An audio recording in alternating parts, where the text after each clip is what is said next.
Hey folks, this is Matt once again, coming at you with another James Bond review. Um, like I've said before, I wanted to give a thank you to Lance Butcher 2012 for sending me these movies.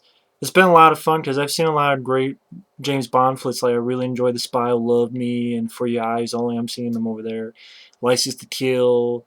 I even like A View to a Kill.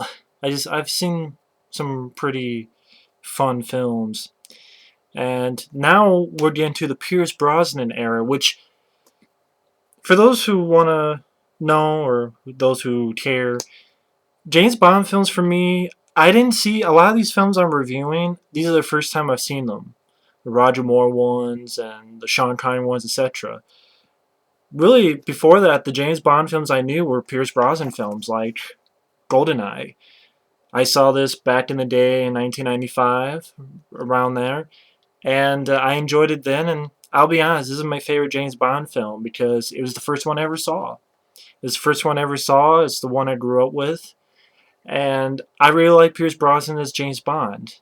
I know at one time he was going to play him around the Living Daylights, but then the assholes were Remington Steele said, okay, at the last minute we're going to renew it, and then it just got renewed for like 5 episodes, and then it was canceled again. So Pierce Brosnan lost out in that. But maybe it was for the better. I don't know. But Goldeneye, I really enjoyed this film. You have, like I said, Pierce Brosnan. You have Sean Bean as the bad guy. You have Famke Johnson here as the evil henchwoman on the top who crushes people, squeezes people to death. You have Judi Dench as M, directed by Martin Campbell. Martin Campbell, this is the same guy who'd gone to direct Casino Royale with Daniel Craig. And Martin Campbell did a really good job with this. And the reason there was such a big time lapse between License to Kill, which I still feel is underrated, and Goldeneye was because of legal issues. Something to do with a company. Well, they sold off a part of either MGM or United Artists. One of them sold off to another group, and then they were joined with someone. They wanted to broadcast James Bond stuff. Then the original, I think Ian Productions or someone like that is like, well, wait a minute, we own that. You can't do that. And there's a big legal battle for years. And once it got settled, they were able to release Goldeneye, to make and release it. And Goldeneye I enjoy. I enjoyed the film. I enjoyed the pre-credit sequence. You have a really good bungee jump that James Bond does. Entering this Soviet chemical weapons lab with Sean Bean, who's Agent 006. I'll be honest, watching this again, I did not mind Sean Bean. I'm not a big fan of Sean Bean as an actor, but I didn't mind him as the bad guy here. I didn't mind him. I'm not a fan of him as an actor. I hate him in the Hitcher remake. I think he's a terrible in that film, and the film itself is terrible. But he does alright here as the bad guy, I must admit. I think he does fine. And we're not supposed to know he's a bad guy yet, but James Bond's with Agent 006 Sean Bean. They're playing. James Bond's playing these charges, but then some bad guys show up, and supposedly 006 is killed. And you have a fun action scene where James Bond shoots these sparrows, fucks up people. Gets on his motorcycle as his plane's going, jumps off, skydives to the airplane, rises right over the mountains before he crashes, and the chemical plant blows up. And then you have the title song Goldeneye by Tina Turner, which it's an alright song. I like the song Goldeneye. I definitely say it's the best of the Pierce Brosnan. Not only is this the best Pierce Brosnan film of James Bond, but I think the title song is the best of the other Pierce Brosnan title songs. Like the other songs that Pierce Brosnan's films had, not so good in my opinion. It's just me. Uh, Other stuff that happens, you have James Bond, wonderfully played by Pierce Brosnan. I think he has uh, a certain suaveness to him. He has a certain sense of cool to him. He handles the action scenes well, but he just has a good presence to him. He has that certain balance of being, dangerous, but then being sort of suave. I think he handles the role very well. I'd probably say he's my favorite James Bond, only because I grew up with the guy. This is the first James Bond film I ever saw, and I think he does a really good job with it. He just in this little chase with on the top, and then you find out again she's a girl who crushes people with her legs. That was really interesting idea. I thought Famke Johnson plays that well.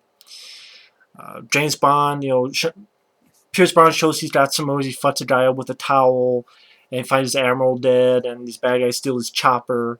And the reason they stole his chopper is this chopper can survive an EMP pulse, electromagnetic pulse. Because basically what happens is there's this satellite called Goldeneye, which I think Goldeneye was in real life the home of Ian Fleming, where Ian Fleming stayed in Jamaica, I believe. Like the place was called Goldeneye, so I think that's where they got the title from. And I thought the cast did a good job. I thought Isabella Scorupco, I'm not sure how you pronounce her name, she did well. She's pretty much a Russian, guess you'd call scientist, and she's working with this guy played by Alan Cumming, who's this guy named Boris, who goes, "I am invincible." He's like a hacker.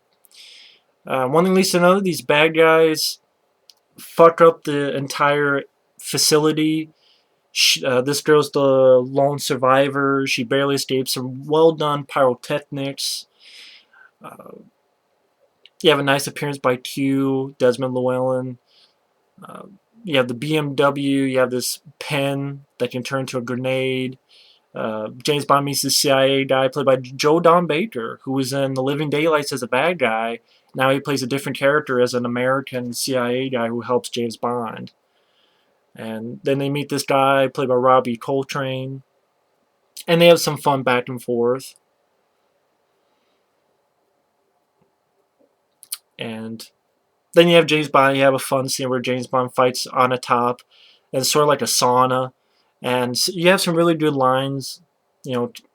Depends what your idea of foreplay is. I can't say it right, but I'm not James Bond. And Pierce Brosnan, I think, says those lines very well, especially in this one. And the action scenes really work. Like, I love the sequence where, he finds out Sean Bean is really the bad guy.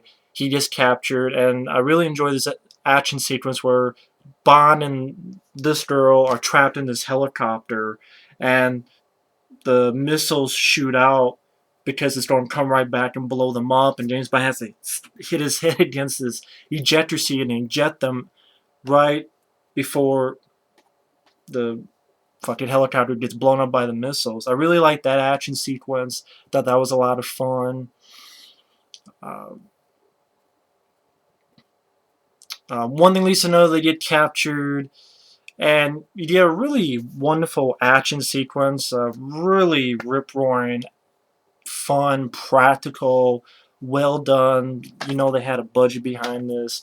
Just shows how bad James Bond is, because they get captured, and James Bond has to fuck this guy up and escape, and gets a machine gun to slides on the floor, shoots some motherfuckers up. She tries to turn him, and he turns, like, shows this James Bond is willing to kill. He's willing to kill. He's a badass, and he does have a license to kill. It really shows that that is part of his job, and it's done very well, very fast paced. One leads to another. He has the belt that's so he can swing. One leads to another. He gets in a fucking tank, and chases these bad guys who have the girl, and he's in a fucking tank, and just the demolition he does with this tank is just very fun to watch. He's just going through walls like they're nothing, cars like they're nothing, hits a fucking statue that stays on top, just going through nothing. I thought it was a lot of fun. I thought, wow, this is a really entertaining, fun action sequence. And then it gets to a point where the bad guys are on this train, and James Bond shoots the fucking train with a tank to derail it, gets out of the way, so he gets in kills his motherfucker, and he uses his watch, which is I think his watch has like a laser on it, which is cool, and they get out just in the nick of time. Like really, just really fast paced, boom, boom, boom, boom. Just really just goes like a wonderful adrenaline rush. Um, One nitpick I will say, I'm not a big fan of the score. Who did the score to this? I don't mind the theme song by Tina Turner, which was actually written by Bono. Bono from U2. But who did the score for this? Eric Serra. I was not a fan of the score. Just the score, I don't know. It just seemed, I don't know. It was forgettable. I don't know. It just didn't like seem much to it. The score, to be honest, for me. I just didn't care for the score.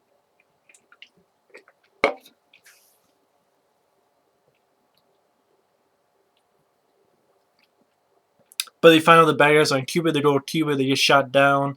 You have a fun fight with Mitz on the top. And again, James Bond's getting his leg squeezed. Gets her machine gun, shoots the fucking helicopter, so it pulls Famke Johnson back, and she hits this tree and gets killed because of it. And then you have the one they least know they get captured, and pretty much fucking Alan Cumming is fucking with that pin, grenade pin, and James Bond sort of hits it, so it flies off, blows up, and Pierce Brosnan has a good fight with Sean Bean. Some decent little choreography there. You have a nice death where James Bond has Sean Bean drops his ass, and that's not enough. He falls all the way down. He's not dead yet. But then when things are going haywire and fucking satellite's being fucked up, this entire like dish like falls right into Sean Bean. I'm like, take that for the hit you remade, fucker. Boom.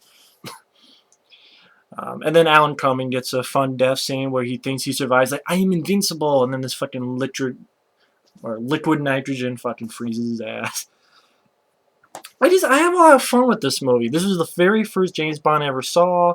I like Famke Johnson's, on the top, squeezing people's legs, squeezing with her legs to kill people, suffocate people. I think, okay, that's interesting. I thought this girl did a good job as a Bond girl. Pierce Brosnan, I think, really sells it as James Bond. I think he's a worthwhile James Bond. He has a good charisma to him, suaveness to him. He handles the action scenes well. The action scenes are well done, well directed, no shaky cam, bullshit. A lot of practical stuff, explosions, things like that. Some good gunfire sequences showing that James Bond's a badass. He does have a license to kill. He'll kill if he has to, which I like. To me, this was just a really fun, entertaining, fast-paced. I mean, it's over 2 hours, but I never got bored. And just a fun thrill ride. Entertaining, action-packed flick. And I think this does get a good rating on IMDb, deservedly so. It brought James Bond back into the limelight. It really worked well. Just an entertaining film. I don't know what more to say. It's Goldeneye. This is a film that has commentary with director and producer, this DVD. Director Martin Campbell and producer Michael G. Wilson. Has a making of featurette. Has a little documentary called The World of 007. Has a music video by Tina Turner. Has a behind the scenes featurette, trailers, TV spots, and also a booklet, collectible booklet. And that's the special edition of Goldeneye. So either way, what more can I say? Fun movie. It'll always be my favorite James Bond film because it was the first one I saw, and watching it again, it was still a fun, fast-paced, action-packed time. I really don't have much problems for it. Even Sean Bean, I think, does alright in the film as the bad guy, to be honest. So, anyway, that's Goldeneye. I think it's a fun action flick for the 90s. So either way, thanks for watching. Take care, and next time I'm going to talk about a film that I feel this film's underrated. And I didn't know this film got hated on so much, but I think this film is pretty damn underrated. Tomorrow Never Dies. So anyway, thanks for watching. Take care, and we'll see you later.